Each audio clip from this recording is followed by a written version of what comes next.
السلام علیکم ورحمۃ اللہ وبرکاتہ۔ الحمد للہ رب العالمین والعاقبۃ للمتقین والصلاة والسلام علی رسولہ الکریم۔ محترم حضرات، ہم آداب اور اخلاق پر آپ سے لگاتار بات کر رہے ہیں اور آج اس کا سیریل نمبر 3 ہے۔ کل ہم نے بات جو کی تھی کہ اللہ کے ساتھ انسانوں کو کس طریقے سے برتاؤ کرنا چاہیے، اسی کو آگے بڑھا کر آج انشاءاللہ اس کو ختم کرتے ہیں۔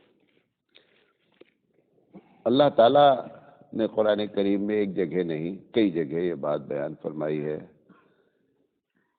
کہ اس کے ادب میں سے ایک بڑا ادب یہ ہے کہ اللہ تعالیٰ سے ویسے ڈرا جائے جیسے ڈرنے کا حق ہے۔ قرآن میں بھی اس کا ذکر کیا گیا کہ یا ایھا الذین آمنوا اتقوا اللہ حق تقاتہ، کہ ایمان والو اللہ سے ڈرو جیسا کہ اس کے ڈرنے کا حق ہے۔ ایک ڈرنا ہوتا ہے کہ جس سے آدمی گھبرا جاتا ہے، یعنی کسی سے اتنا ڈرا جائے کہ آدمی مایوس ہو جائے۔ جب پہلی آیت نازل ہوئی قرآن کریم میں کہ اللہ سے ڈرو جیسا کہ اس کے ڈرنے کا حق ہے، جو یہ آیت ہے، تو اس پر صحابہ بہت پریشان ہو گئے اور انہوں نے یہ سمجھا کہ ہم تو یہ حق پورا ہی نہیں کر سکتے۔ تو قرآن مجید میں ایک دوسری آیت اللہ تعالیٰ نے نازل کی کہ اللہ سے ڈرو جتنی تمہاری طاقت ہے۔ نبی کریم صلی اللہ علیہ وسلم نے ایک دعا فرمائی۔ آپ نے فرمایا کہ اللہ، غور سے سنیے گا، یہ اصل بات ہے جو مسئلے کا حل ہے۔ آپ نے فرمایا کہ اللہ، میں اتنا ڈروں آپ سے کہ گناہ کرنے سے بندہ بچ جائے، لیکن اتنا میں نہ ڈروں کہ آپ کی رحمت سے مایوس ہو جاؤں۔ اتنا ڈرنا ہے کہ گناہ جب یاد آئے، غلطی اس کو کرنے کا دل چاہے تو اللہ یاد آ جائے، اور جب یہ یاد آئے کہ ہمارا رب بڑا رحمان ہے تو اس سے پوری امید لگا لے۔ تو ایک سائیڈ کی بات اگر ہوگی تو آدمی اپنا بیلنس کیا کرے گا، کھو دے گا۔ حضرت عمر رضی اللہ تعالیٰ عنہ نے فرمایا کہ اگر قیامت میں یہ اعلان کیا جائے کہ سارے لوگوں کو جنت میں ڈالا جائے گا لیکن ایک آدمی جنت میں نہیں جائے گا، تو حضرت عمر نے فرمایا کہ وہ میں ہوں گا، اتنا مجھے ڈر ہے۔ پھر فرمایا کہ اگر اللہ تعالیٰ بولے کہ سب لوگ جہنم میں جائیں گے لیکن ایک آدمی نہیں جائے گا جہنم میں بلکہ جنت میں جائے گا، انہوں نے کہا وہ میں ہوں گا۔ یہ آپ نے اس کی تشریح کر دیا کہ خوف ہو لیکن خوف اتنا نہ ہو کہ بندہ اللہ کی رحمت سے مایوس ہو جائے۔ یہ اللہ تعالیٰ کے ڈرنے کا حق ہے، ڈرنا چاہیے۔ اللہ کے آداب میں کہ اللہ کے ساتھ آپ نے فرمایا، بخاری کی روایت ہے کہ گناہ سے بچنے کا نام، حالانکہ گناہ سے جب ہم بچتے ہیں فائدہ ہم ہی کو ہوتا ہے، لیکن گناہ سے بچنا اللہ کے خوف سے، یہ ایک بڑا ادب ہے۔ بخاری کی روایت ہے کہ میری امت میں سے سب کو معاف کیا جائے گا، یا میری امت کو معاف کیا جائے گا الا المجاہرین، لیکن جو لوگ کھلا گناہ کرتے ہیں ان کو نہیں معاف کیا جائے گا۔ گناہ تو ایک ہوتا ہے گناہ کہ آدمی گناہ کرتا ہے لیکن چاہتا ہے کہ کسی کو معلوم نہیں ہو، ایک گناہ یہ ہوتا ہے۔ دوسرا گناہ ہوتا ہے کہ گناہ کرتا ہے اور دوسرے کو بتاتا ہے کہ میں نے یہ گناہ کیا، یہ نہیں بولتا گناہ کیا، میں نے آج ایسا کیا، میں نے آج ایسا کیا، یہ دوسری شکل ہوتی ہے۔ تیسرا یہ ہوتا ہے کہ گناہ ہے اور اس کو اس بات، مثال طور پہ شراب ہے، شراب پینا گناہ کبیرہ ہے۔ آپ دیکھیں، آپ کے گاؤں میں بھی تھا کہ اگر کوئی ایک آدھ آدمی پیتا تھا تو وہ یہ نہیں چاہتا تھا کہ میرے اس شراب پینے کو لوگ جانیں۔ اس کا مطلب کیا تھا کہ اس کے اندر خوف باقی تھا۔ اب اس وقت گاؤں میں کئی ایسے لوگ ہیں جو رامپور میں سب کے سامنے جاتے ہیں اور پیتے ہیں۔ جب آدمی کھلم کھلا گناہ کرتا ہے تو گویا کہ جو یہ مان لیا تھا کہ میرا اللہ پکڑے گا، میرا اللہ دیکھ رہا ہے، میرا اللہ جانتا ہے، اس نے یہ کہہ دیا آپ کو جو کرنا ہو کریے گا، ہم تو پیئیں گے۔ عام آدمی سے بھی اگر آپ یہ جملہ بولتے ہیں کبھی کہ بھئی تو کا جون کرے گا کہلی ہو، تو معاملہ بننا بھی ہوتا تو کیا ہوتا ہے، بگڑ جاتا ہے۔ اب یہ بات نہ کہتے ہوئے اللہ کے سامنے پیش کر دی گئی کہ بھئی ہم تو گناہ کریں گے، اللہ آپ کو جو کرنا ہے کر لیجئے۔ اس لیے حدیث آپ نے بیان فرمائی کہ اللہ اگر سب کو بھی معاف کرے گا تو اس کو نہیں معاف کرے گا جو کھلم کھلا گناہ کرتا ہے، کیونکہ وہ اللہ تعالیٰ کو چیلنج کر رہا ہے کہ آپ کے جو بس میں ہے آپ کیجئے، لیکن ہم اس چیز سے روکیں گے نہیں۔ یہ اللہ تعالیٰ کے ادب میں ہے کہ اگر انسان سے غلطی ہو جائے معافی مانگے، لیکن کھلم کھلا نہ گناہ کرے اور نہ گناہ پر ساکشی بنائے، کسی کو گواہ بنائے۔ گناہ پر گواہ بنانا بہت، کیوں اللہ کو اس پر ناراضگی ہوتی ہے کہ میں نے اپنے اس بندے کو گناہ کرتے وقت میں نے راز میں رکھا، لیکن یہ اتنا بےہودہ قسم کا آدمی ہے کہ میں نے جس کو راز میں رکھا تھا یہ چوراہے پہ لا کے پھوڑ رہا ہے، تو اس سے اللہ کی ناراضگی بہت زیادہ ہوتی ہے۔ اسی طریقے سے اللہ کے آداب میں سے یہ بھی ایک ادب ہے کہ اللہ کے سامنے بے نیازی نہیں دکھلانی چاہیے، کالر نہیں جھاڑنی چاہیے، جس کو آپ کبھی کہہ لیں کہ تکبر ہوتا ہے۔ جو آدمی بھی اللہ کے سامنے بے نیازی دکھلاتا ہے تو پروردگار عالم ایسے آدمی کو ہدایت روک دیتا ہے۔ کیونکہ وہی ذات ایسی ہے جو سب سے بے نیاز ہے، کسی سے اس کا کوئی بھی ایک پیسے کا فائدہ نہیں ہے، سب عبادت کریں، سب منکر ہو جائے، جتنی چاہے شرارت کر لیں، لیکن اللہ تعالیٰ کی ذات پر کوئی فرق نہیں پڑتا ہے۔ اب ایک آدمی جب اللہ کے سامنے جو ہے وہ بے نیازی دکھلاتا ہے تو پروردگار عالم کو اس پر بڑا غصہ بھی آتا ہے۔ اس کو ہم کو سمجھانے کے لیے حبیب مصطفیٰ صلی اللہ علیہ وسلم نے فرمایا کہ اللہ کہتا ہے کہ تکبر میری چادر ہے۔ کیا کہتا ہے؟ الکبر ردائی، تکبر میری چادر ہے۔ چادر سے جو سمجھانے کی بات کی گئی اس حدیث میں، آپ اس کا کبھی تجربہ کریں، ایک آدمی سو رہا ہو اور جائیے اور آپ اس جھٹکے میں اس کے پیر سے چادر پکڑی اور کھینچ لیجئے، دیکھیے اس کو غصہ کتنا آتا ہے۔ وہ عام آدمی بھی اگر اٹھنے والا ہوگا تو وہ نہیں اٹھے گا اور گالی اٹھتے ہی دے گا وہ آپ کو، کیونکہ جیسے ہی چادر آپ کھینچیں گے، آپ سر پر سے اٹھاویں بھیا منا کر کے نہیں ناراض ہوگا، لیکن اگر پیر سے آپ نے چادر کھینچی تو اس کا پارا جو ہے نا وہ چڑھ جاتا ہے سونے والے کا۔ پروردگار عالم نے ہم کو سمجھانے کے لیے یہ مثال دے کر حبیب مصطفیٰ سے فرمایا کہ ان کو بتا دو کہ الکبر ردائی، تکبر میری چادر ہے، میرے علاوہ کسی کو کبریائی چھجتی ہی نہیں، جمتی ہی نہیں، کسی بھی شکل میں نہیں جمتی ہے۔ اور وجہ کیا ہے؟ وجہ یہ ہے کہ جس چیز پر آپ اور ہم ناز کرتے ہیں وہ آپ کا ہے ہی نہیں۔ آدمی اگر دماغ پر ناز کرتا ہے، دماغ اس کا نہیں ہے۔ خوبصورتی پر ناز ہے، خوبصورتی اس کی نہیں ہے۔ کسی ٹیلنٹ پر کوئی چیز اس کے اندر فنکاری موجود ہے، وہ اس کا نہیں ہے۔ مال پہ ناز ہے، مال آپ کا نہیں ہے، تو کس چیز پر تکبر کا ہے؟ بھائی آپ آدمی کو اپنی چیز بنائی ہوئی ہو، بھائی آواز بہت اچھی ہے، تمہاری نہیں ہے، خوبصورت ہو، تم خود سے نہیں بنے ہو، تو کوئی چیز ہے کیا ہمارے پاس؟ کچھ بھی نہیں ہماری بچی۔ اس لیے جو ہے نا کسی بھی آدمی کو اللہ تعالیٰ کبر کی نہ اجازت دیتا ہے اور نہ کبر کو پسند کرتا ہے۔ حبیب مصطفیٰ صلی اللہ علیہ وسلم کے بارے میں ہم اہل سنت والجماعت کا عقیدہ ہے کہ اللہ کے بعد نبی کریم صلی اللہ علیہ وسلم سب کچھ ہے، عبادت خدا بزرگ تو یہ قصہ مختصر۔ لیکن اگر کبھی اللہ سے اور رسول کو ملا کر کے بات کی جائے گی تو اللہ اللہ ہے، رسول رسول ہے۔ کبھی بھی رسول اللہ کو ٹچ نہیں کر سکتے۔ کیوں؟ کیونکہ وہ رسول جو بنایا وہ بڑا ہوگا، جو بنایا ان کو رسول وہ بڑا ہوگا، جس نے ان کو پیدا کیا وہ اس سے بڑا ہوگا، تو اس کے برابر کیسے کوئی چیز ہو سکتی ہے؟ بچہ کتنا بھی صلاحیت والا ہو جائے لیکن باپ کے برابر نہیں ہو سکتا ہے۔ باپ باپ ہے، باپ چاہے پڑھا لکھا ہو چاہے نہیں ہو، چاہے جو کچھ بھی ہو، کبھی بھی بیٹا باپ کیوں، وہ اس کے نطفے سے پیدا ہوا ہے، وہ اس کو کبھی بھی چیلنج نہیں کر سکتا، وہ ہمیشہ اس کے نیچے اس کو رہنا ہے۔ کبھی بھی کوئی ایسی حدیث ہمارے پاس نہیں ہے کہ بچہ بڑا صلاحیت والا ہو گیا، بڑا قابل ہو گیا، ابا پڑھے لکھے نہیں ہے تو تھوڑا درجہ بڑھ گیا، کبھی درجہ نہیں بڑھتا ہے۔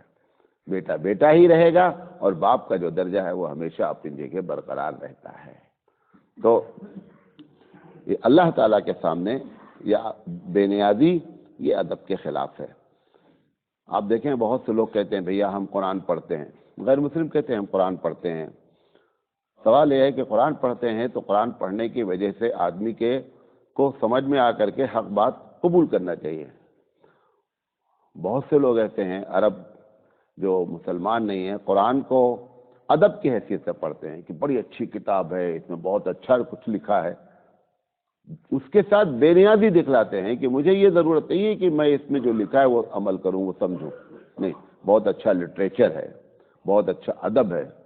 اللہ تعالیٰ ایسے کسی کو ہدایت دیتا ہی نہیں، اسی لیے اس نے کہا کہ ہدی للمتقین، ہدایت ہے متقیوں کے لیے۔ اچھا جو متقی ہو گیا تو ہدایت کی کیا ضرورت؟ اب تو متقی ہوا ہدایت پا کر کے؟ نہیں، جتنا آپ اللہ کے سامنے بے نیازی دکھلائیں گے اتنا آپ کو اللہ تعالیٰ کیا کرتا ہے؟ پیار کرتا ہے۔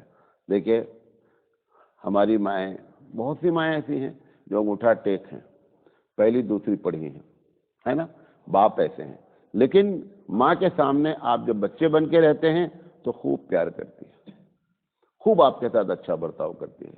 لیکن آپ یہ سوچیں کہ نہیں ہم تو بڑے قابل ہو گئے، امی تو ہماری جاہل ہیں، اگر ایسا کریں گے تو اس کی محبت کیا ہو جائے گی؟ ختم ہو جائے گی۔ اس کو ماں مانتے ہی رہنا ہے، ہر حال میں ماں ماننا ہے، تو بے نیازی نہیں ہونا چاہیے۔ قرآن مجید نے کہا کلا ان الانسان لیطغی، بے شک انسان بڑا سرکش ہے۔ کیوں؟ الراہ استغنی، کیونکہ وہ اپنے آپ کو بے نیاز سمجھتا ہے۔ تو اس کی وجہ بیان فرمائی کہ یہ سرکشی آئی کیوں؟ کیونکہ اس نے اللہ کے سامنے کیا کر دیا؟ بے نیازی دکھلایا۔ لہذا اللہ کے ادب میں سے آخری بات، بڑی لمبی ہے بات، ہو جائے گی، موٹی موٹی باتیں، آخری بات، اللہ کے ادب میں سے یہ بھی ہے کہ اللہ سے کبھی بھی مایوس نہیں ہونا چاہیے۔ آپ اندازہ کریں ابھی ہمارا بیٹا چوری کر لے تو ایک وقت ایسا آ جاتا ہے کہ ہم لوگوں کے سامنے یہ کہتے ہوئے شرماتے ہیں کہ یہ میرا بیٹا ہے، نہیں کہہ پاتا آدمی۔ ابھی پنچایت میں اللہ تعالیٰ کتنا زیادہ ہم سے رحمت کرتا ہے، وہ کہتا ہے اے میرے گنہگار بندو، کیا بولتا ہے؟ اے میرے گنہگار بندو۔ ابھی جو گناہ کر لیا ہم نے تو اب ہم کو بندہ کہنے کی کیا ضرورت ہے؟ بولنا چاہیے تو اور بھی کوئی الفاظ سے، بدماش ہو فلانا، کچھ نہیں بولا، بولا اے میرے گنہگار بندو میری رحمت سے مایوس نہیں ہو۔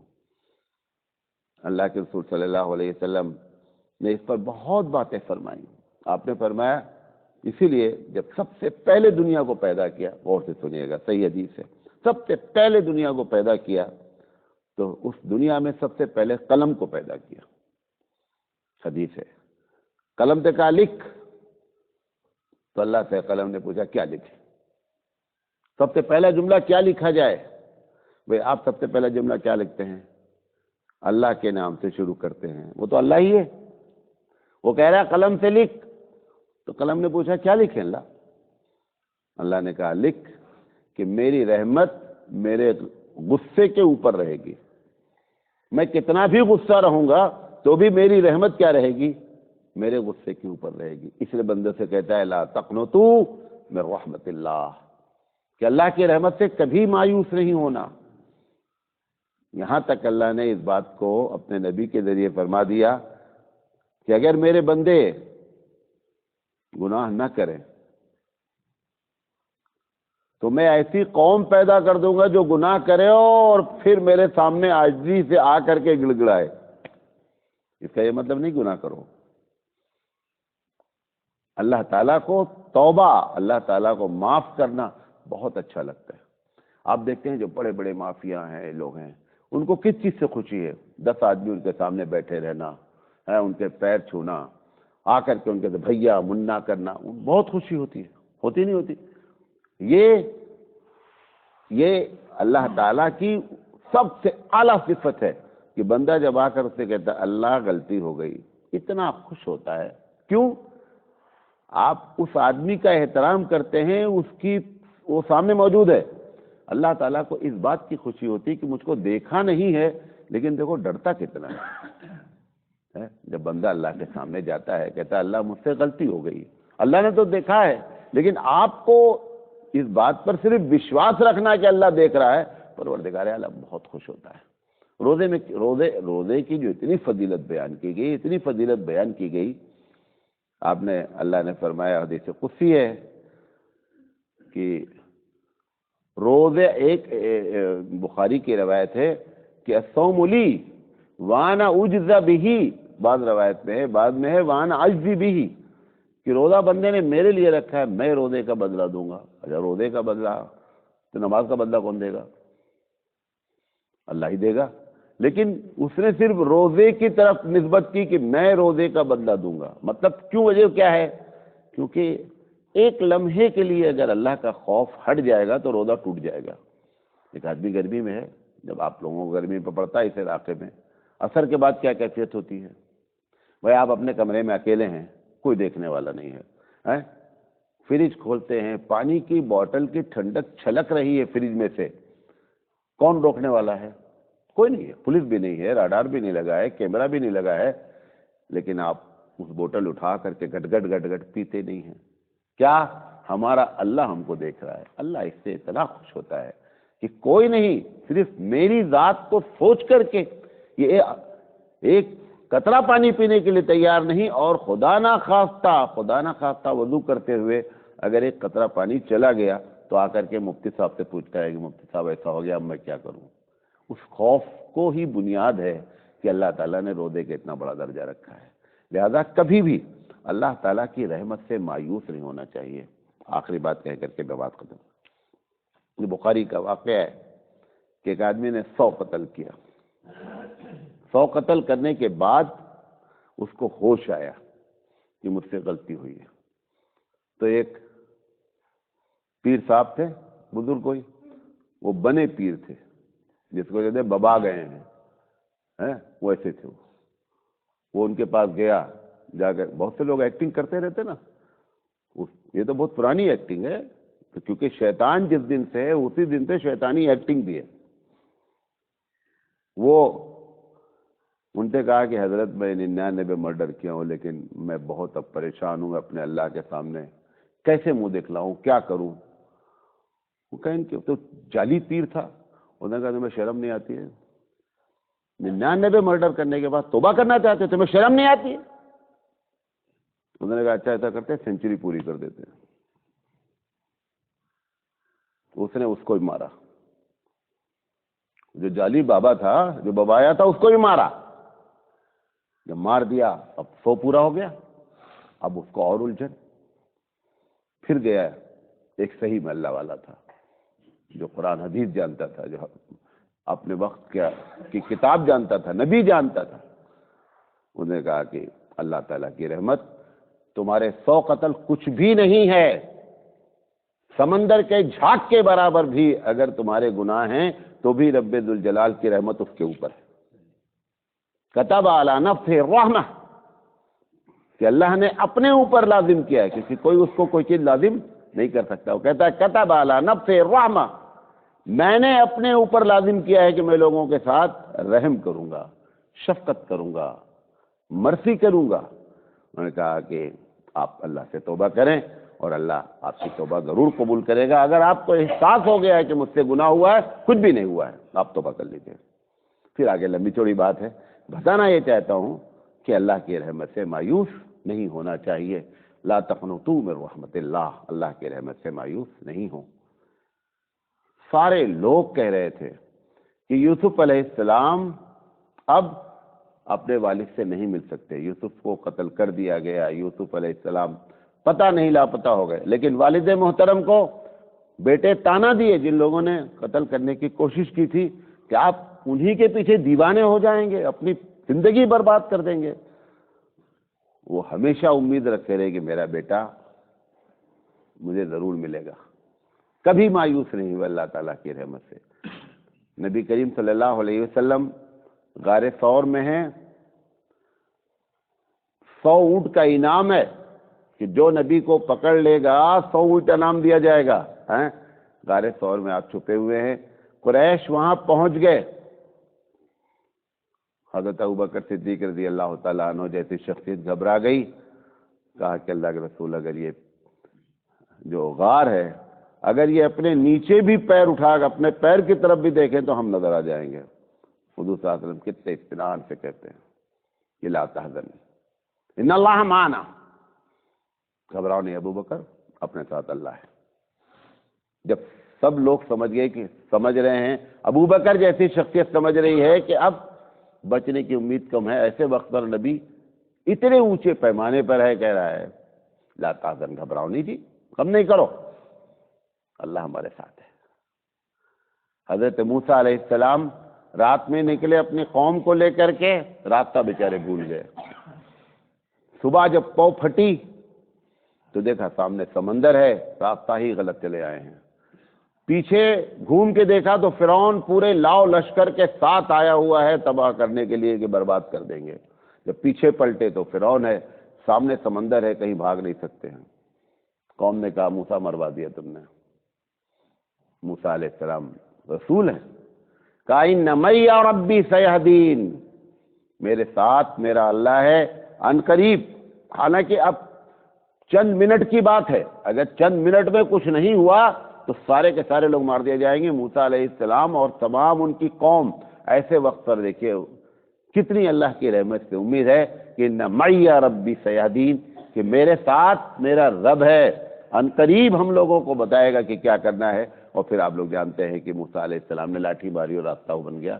لیکن یہی اللہ کا ادب ہے کہ اللہ کی رحمت سے کسی وقت بھی مایوس نہیں ہونا چاہیے، اور جتنا اللہ کی رحمت سے آپ امید رکھتے ہیں اتنا ہی پروردگار عالم کہتا ہے انا عند ظن عبدی بی، میں تو تمہارے گمان کے مطابق تم سے برتاؤ کرتا ہوں. تم میرے بارے میں سوچتے کیا ہو؟